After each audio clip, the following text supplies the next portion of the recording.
اما بعد فاعوذ باللہ من الشیطان الرجیم بسم اللہ الرحمن الرحیم اما بنعمت ربک فحدث صدق اللہ العلی العظیم وصدق رسولہ النبی الکریم ونحن علی ذلک من الشاہدین والشاکرین والحمد للہ رب العالمین اللہم صلی وسلم وبارک علی سیدنا محمد وآلہ وصحبہ کما تحب وترضى وما تحب وترضى استغفر اللہ ربی من کل ذنب واتوب الیہ استغفر اللہ ربی من کل ذنب واتوب الیہ استغفر اللہ ربی من کل ذنب واتوب الیہ۔ سورہ والضحیٰ کی یہ آخری چھوٹی سی آیت ہے جو میں نے آپ کے سامنے تلاوت کی ہے۔ اللہ تعالیٰ سرور کائنات صلی اللہ علیہ وسلم سے کہتے ہیں اما بنعمت ربک فحدث، اپنے رب کی نعمت کو بیان کریں۔ اللہ نے جو آپ پر انعام کیا ہے یا آپ کو جو نعمت عطا فرمائی ہے اس کو بیان کریں۔ اس لیے تحدیث بنعمت یہ شکر ادا کرنے کا ایک طریقہ ہے۔ تحدیث بنعمت، نعمت کو بیان کرنا، اللہ کے احسان کا تذکرہ کرنا کہ اللہ نے میرے پہ یہ احسان کیا ہے، اللہ نے میرے پہ یہ احسان کیا ہے، یہ اللہ تعالیٰ کی نعمت کے شکر ادا کرنے کا ایک طریقہ ہے۔ کوئی بندہ بندے پہ احسان کرے تو سرور کائنات صلی اللہ علیہ وسلم کی تعلیم یہ ہے کہ احسان کرنے والا تو ذکر نہ کرے کہ میں نے یہ احسان کیا۔ اگر احسان کرنے والا احسان جتائے گا تو احسان کا ثواب باطل ہو جاتا ہے۔ احسان کرنے والے کو تو احسان نہیں جتانا چاہیے۔ البتہ جس پر احسان کیا گیا ہے اس کے متعلق حکم ہے کہ وہ اپنی زبان پر لائے کہ میرے پہ فلاں نے یہ احسان کیا ہے، اللہ اس کو اچھا بدلہ دے، اس کے لیے دعا کرے۔ آپ نے فرمایا من اسنا فقد شاکرہ ومن کاتما فقد کافرہ، جو احسان کرنے والی کی تعریف کرتا ہے اس نے اس احسان کا شکریہ ادا کر دیا۔ ومن کاتما، اور جو کوئی احسان کو چھپا لے، بتاتا ہی نہیں کہ میرے پہ کس نے احسان کیا ہے یا کیا احسان کیا ہے، فقط کافرہ، اس نے اس احسان کی ناشکری کی۔ تو احسان کا تذکرہ کرنا کہ میرے پہ فلاں نے احسان کیا ہے، یہ احسان کے شکر ادا کرنے کا ایک طریقہ ہے۔ تو اللہ تعالیٰ کی نعمتیں انسان کے اوپر بے شمار ہیں جن کا کوئی حد و حساب نہیں۔ خود اللہ تعالیٰ اپنی کتاب میں کہتے ہیں ان تعدوا نعمت اللہ لا تحصوها، کہ اگر تم اللہ تعالیٰ کی نعمتوں کو شمار کرنا چاہو گے تو شمار نہیں کر سکتے۔ تمہارے اوپر اللہ تعالیٰ کے احسانات اتنے ہیں، اللہ کی نعمتوں کا کوئی شمار نہیں۔ اس لیے اللہ کا شکر ادا کرنے کا طریقہ یہ ہے کہ انسان یوں کہے کہ اللہ میرے پاس جو کچھ ہے سب تیرا ہی دیا ہوا ہے، میرے استحقاق کے بغیر دیا ہے، میں تو مستحق نہیں تھا، تو نے میرے پہ یہ انعام کیا، تو نے مجھے دولت دی، تو نے مجھے اولاد دی، تم نے مجھے علم دیا، صحت دی، جو کچھ بھی ہے سب تیرا احسان ہے، میرا استحقاق تو نہیں تھا، تو نے انعام کیا، اکرام کیا۔ یہ اللہ تعالیٰ کے شکر ادا کرنے کا ایک طریقہ ہے۔ اسرائیلی روایات میں آتا ہے موسیٰ علیہ السلام نے اللہ تعالیٰ سے کہا کہ یا اللہ تیری نعمتوں کا تو کوئی شمار نہیں، تو میں تیرا شکر کس کس نعمت کا ادا کروں، اور اگر کسی نعمت پر مجھے شکر کا کلمہ کہنے کی توفیق ہو جائے تو یہ تیرا مستقل احسان ہے، اس کا بھی شکر مجھے ادا کرنا چاہیے، تو میں تیرے شکر کی ذمہ داری سے کیسے پورا اتر سکتا ہوں۔ ایک تو تیری نعمت ان گنت، اور اگر کسی نعمت کے اوپر کلمہ شکر ادا کرنے کی توفیق ہو جاتی ہے، یہ مستقل نعمت ہے، تو نے احسان فرمایا کہ کلمہ شکر زبان سے ادا کرنے کی توفیق دے دی، اس پر بھی شکر واجب ہے۔ تیرا شکر ادا کرنے کا کیا طریقہ ہے؟ کہتے ہیں کہ اللہ تعالیٰ نے جواب دیا کہ اے موسیٰ، جو آدمی دل سے یہ جان لے کہ اس کے پاس جو کچھ ہے وہ میرا دیا ہوا ہے، اس نے میرا شکر ادا کر دیا۔ جو دل سے یہ جان لے کہ جو کچھ میرے پاس ہے اس کا دیا ہوا ہے، میرا استحقاق نہیں ہے، اس نے اپنے طور پر رحمت فرما کے مجھے دیا ہے، تو میرے شکر ادا کرنے کے لیے یہ کافی ہے۔ سرور کائنات صلی اللہ علیہ وسلم کی ایک حدیث ہے کہ جو شخص صبح و شام یہ کلمات پڑھ لے اس نے اس دن کا شکر ادا کر دیا اللہ کی نعمتوں کا۔ اللہم ما اصبح بی من نعمت او بعہد من خلقک افمنک وحدک لا شریک لک۔ یہ کلمہ جو پڑھ لیتا ہے، جس دن پڑھ لیتا ہے اس دن کا شکر اس نے ادا کر دیا۔ معنی اس کا یہی ہے جو حضرت موسیٰ علیہ السلام کے جواب میں اللہ نے کہا تھا، اللہم اے میرے اللہ، جو وہ نعمت بھی میرے پاس ہے، صرف میرے پاس نہیں مخلوق میں سے کسی کے پاس ہے، اللہم ما اصبح بی من نعمت، اے اللہ جو نعمت میرے پاس ہے، او بعہد من خلقی کا، یا مخلوق میں سے کسی کے پاس ہے، فمن کا، وہ تیری طرف سے ہے، وحدہ کا لا شریک لک، تو اکیلا ہے، تیرا کوئی شریک نہیں۔ نعمت دینے میں بھی تو وحدہ ہوا ہے، لا شریک لک، تیرا کوئی شریک نہیں۔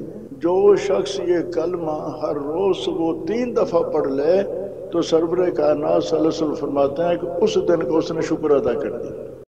تو اللہ تعالیٰ کی نعمتیں تو بے شمار ہیں، کس کس پہ انسان شکر ادا کرے، لیکن اللہ کی نعمتوں میں سے سب سے بڑی نعمت اللہ کے نزدیک، اللہ کے رسول کے نزدیک، ہماری عقل جو ہے وہ ہمیں تو مختلف راستے دکھاتی ہے۔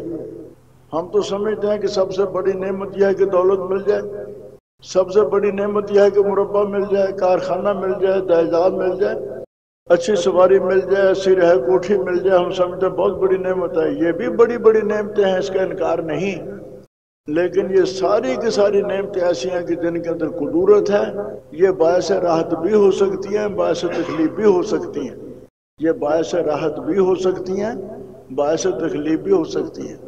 دولت آپ کے لیے مفید بھی ہو سکتی ہے، دولت آپ کے گھر ڈاکو کو بلوا کے آپ کی جان بھی لے سکتی ہے۔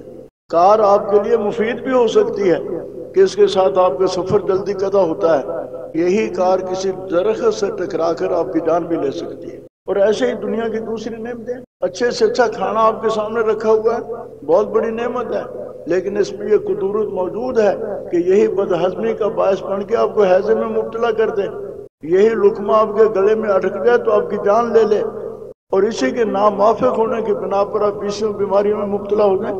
ہوتا ہے فلاں چیز کھائی تھی اس لیے بیمار ہو گئے، فلاں چیز کھائی تھی اس لیے نزلہ ہو گیا، فلاں چیز کھائی تھی اس لیے ہیضہ ہو گیا۔ تو یہ نعمتیں جتنی بھی ہیں ان کے ساتھ کوئی نہ کوئی قدرت لگی ہوئی ہے، یہ خالص نہیں۔ خالص نعمت وہ ہے کہ جس میں رحمت ہی رحمت ہو، جس میں وبال کا کوئی پہلو نہ ہو، نہ دنیا میں نہ آخرت میں۔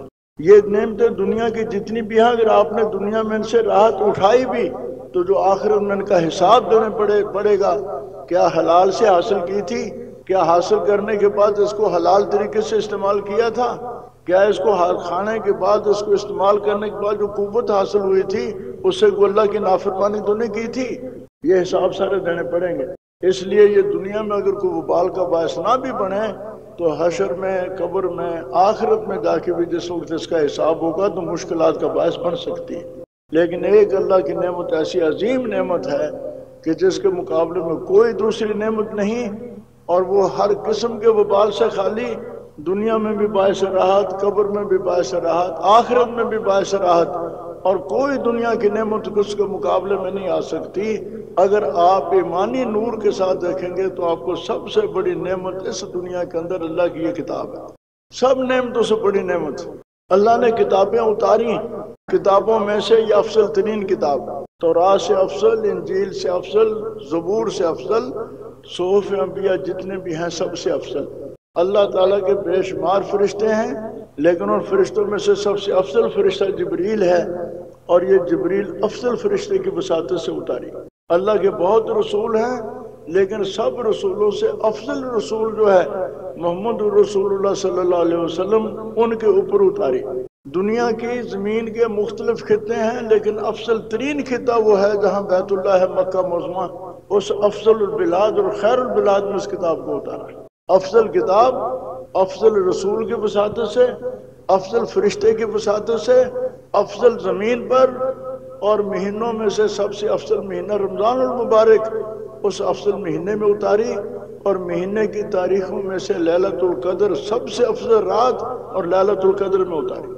جتنی فضیلتیں آپ سوچ سکتے ہیں وہ ساری کی ساری فضیلتیں اس کتاب کے لیے ثابت ہیں، اور پھر جیسے اللہ تعالیٰ کے ہاں سے چلی ویسے ہم تک پہنچی۔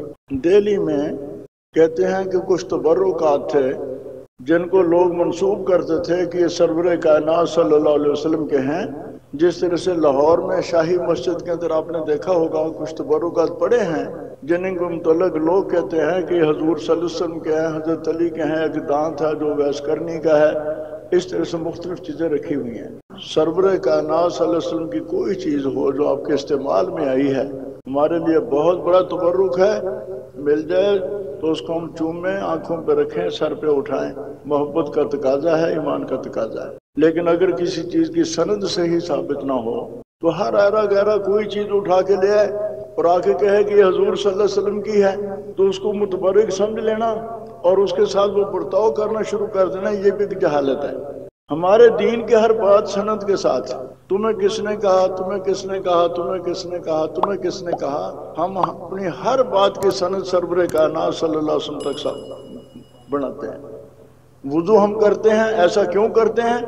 ہم نے اپنے استادوں کو دیکھا، انہوں نے اپنے استادوں کو دیکھا، انہوں نے اپنے استادوں کو دیکھا، حتیٰ کہ صحابی نے حضور صلی اللہ علیہ وسلم کو دیکھا، اس لیے وضو کرنے کا یہی طریقہ حضور سے لے کے یہاں تک سند صحیح کے ساتھ متصل چلا رہا ہے۔ ہم نماز پڑھتے ہیں، ہمارے استادوں نے پڑھی، ان کو دیکھا، انہوں نے دیکھا، انہوں نے دیکھا، سرور کائنات صلی اللہ علیہ وسلم کو نماز پڑھتے ہوئے دیکھنے والے بیان کرتے ہیں تو سند صحیح کے ساتھ ہمارے پاس وہ نماز موجود ہے۔ تو سند صحیح کے ساتھ اگر کوئی چیز ہے تو قابل قدر ہے۔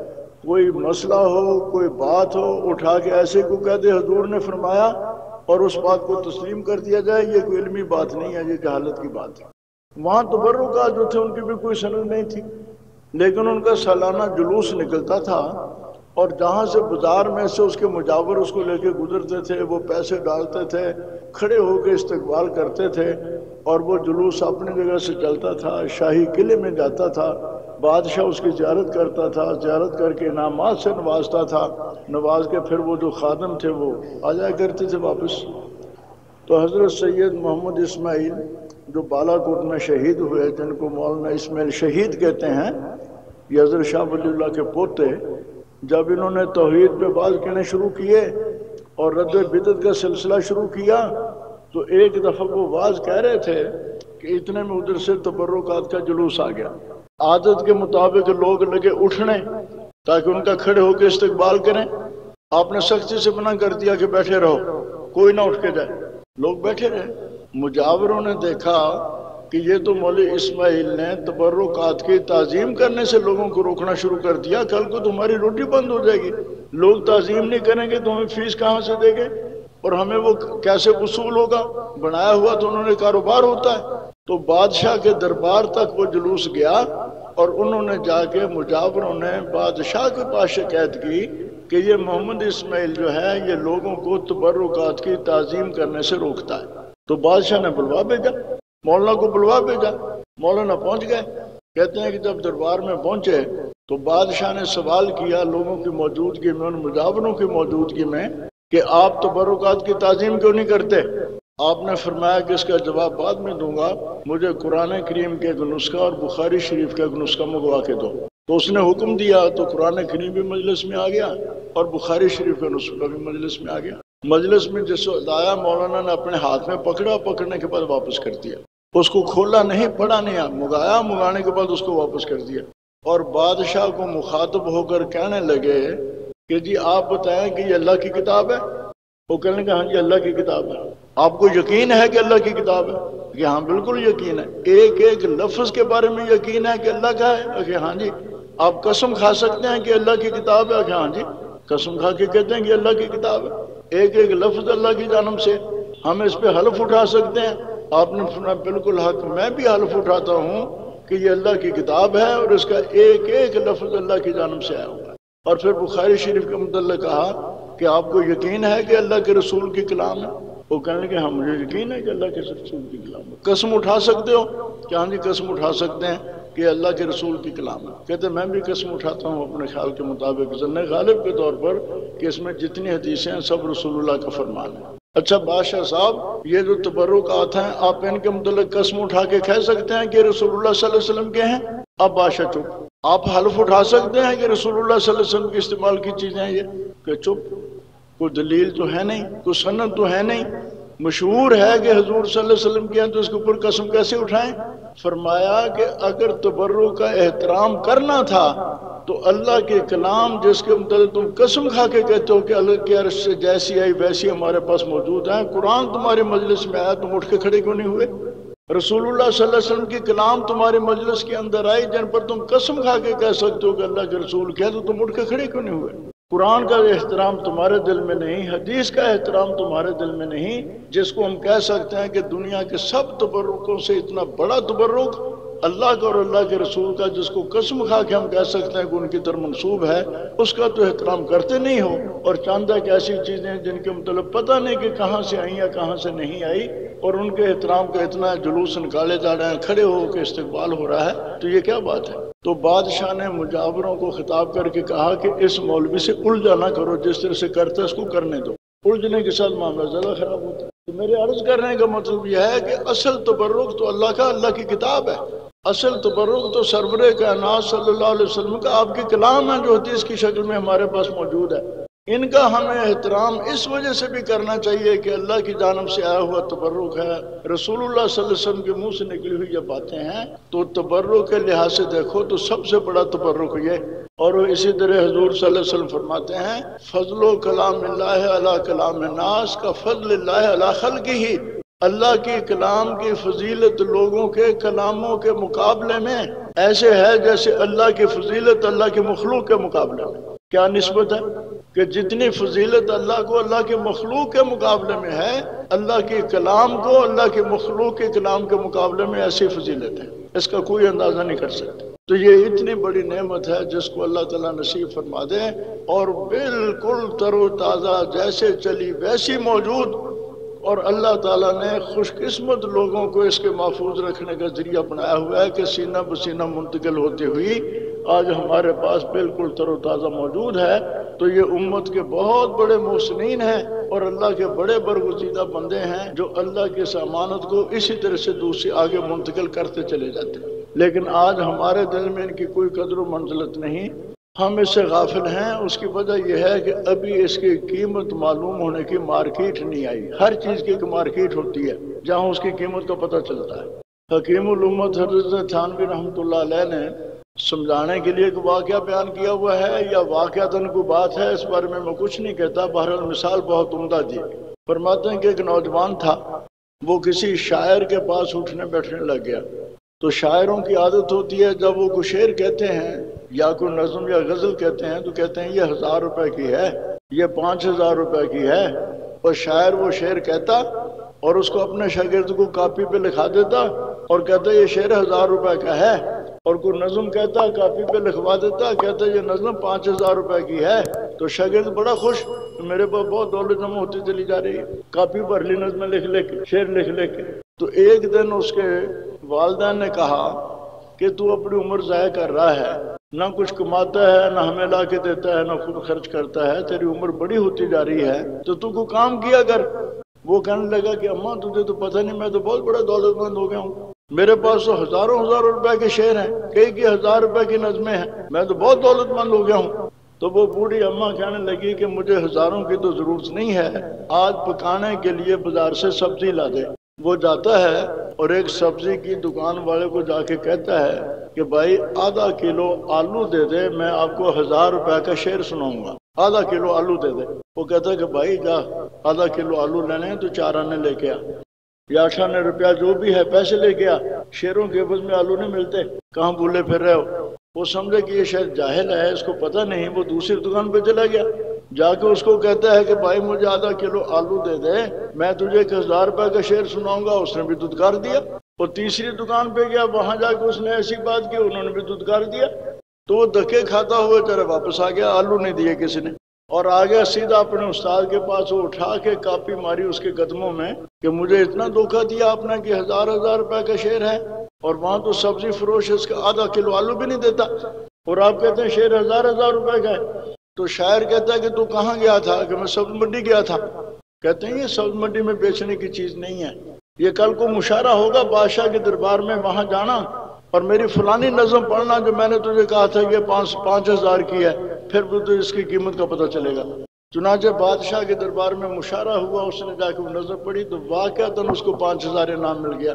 تو تب استاد نے کہا کہ ہر چیز کی ایک مارکیٹ ہوتی ہے، بازار میں آلو کی قیمت تو ہے، مولی گاجر کی قیمت ہے، ٹماٹر کی قیمت ہے، شیر کی قیمت نہیں ہے۔ شیر کی قیمت معلوم ہوئی دربار بادشاہ کے دربار میں جا کے جہاں مشارہ ہوا۔ اس لیے ہر چیز کی قیمت اگر معلوم کرنی ہو تو اس کی مارکیٹ سے معلوم کرو۔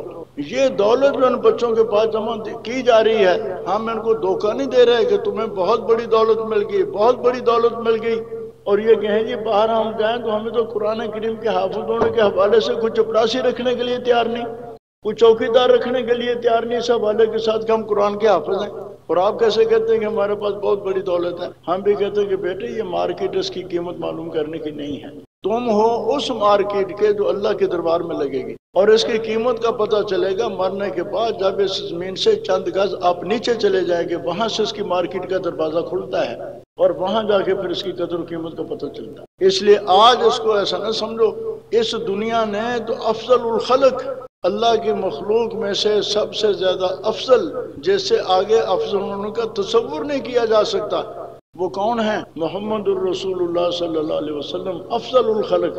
تو جب اللہ تعالیٰ نے اس افضل الخلق کو بھیجا تھا اور اس کے اوپر یتیمی کا پردہ ڈال دیا تھا، تو کوئی دائی اٹھا کے سینے سے لگانے کے لیے تیار نہیں تھی، ساری سن کے واپس چلی گئی تھی کہ 3 بچہ کون لے گا اس کو، کوئی پالنے کے لیے تیار نہیں تھا، کوئی گود میں لینے کے لیے تیار نہیں تھا۔ تو اب اس کا یہ مطلب نہیں تھا کہ رسول اللہ صلی اللہ علیہ وسلم کو اللہ نے بے قدر کر دیا، یہ بات نہیں ہے۔ اللہ کے رسول پر یتیمی کا پردہ ڈال کر اللہ کے رسول کو بے قیمت نہیں کیا گیا، بے قدروں کے ہاتھوں سے بچایا ہے تاکہ بے قدروں کے ہاتھوں میں نہ جائے۔ جنہوں نے اس یتیم کی قدر کی، اللہ نے جو اس کو شان دیا ہے وہ آپ کے سامنے، اور جنہوں نے بے قدر سمجھ کے چھوڑ دیا تھا آج ان کا نام و نشان معلوم نہیں۔ جو سرمایہ داروں کے بچے لے گئے اور ان کو بے قدر سمجھ کے چھوڑ دیا، ان کا نام و نشان معلوم نہیں۔ اور جس نے یتیم کی قدر کر لی، آج کتنا عزت کے ساتھ، کتنا محبت کے ساتھ لوگ اس کے گن گاتے ہیں، اور کس طرح سے اس کا نام کو جو محبت اور پیار کے ساتھ لیا جاتا ہے۔ اسی طرح سے اللہ تعالیٰ نے اپنے سے بہت بڑی عظیم نعمت کو اگر یہاں کچھ مسکنت کے پردے میں چھپایا ہوا ہے تو اس کو بے قدر کرنا مقصود نہیں ہے، بلکہ جن کے دل میں دنیا کی محبت ہے، جن کے دل میں سونے کی محبت ہے، چاندی کی محبت ہے، اقتدار کی محبت ہے، ان سے اس نعمت کو بچا کے اللہ تعالیٰ نے مساکین کے حصے میں رکھی ہے، تاکہ یہ مساکین جو اس نعمت سے مالا مال ہو، دنیا اور آخرت میں فائدہ اٹھائے، ان کی دنیا بھی خوشحال ہوتی ہے، ان کی آخرت بھی خوشحال ہوتی ہے۔ تو یہ بہت بڑی نعمت ہے اللہ کی جو نصیب فرما دیں۔ وہ ماں باپ بھی مبارکباد کے مستحق ہیں جن کے بچوں کو اللہ تعالیٰ نے یہ دولت نصیب فرمائی، اور اساتذہ تو سب کے محسن ہیں جو اس دولت کو آگے منتقل کرتے ہیں، تو سارے کے سارے ہی اس بات کے مستحق ہیں کہ ان کا شکریہ ادا کیا جائے اور ان کو مبارکباد دی جائے۔ اللہ تعالیٰ ہم سب کو اس کی برکات نصیب فرمائے۔ وآخر دعوانا الحمدللہ رب العالمین۔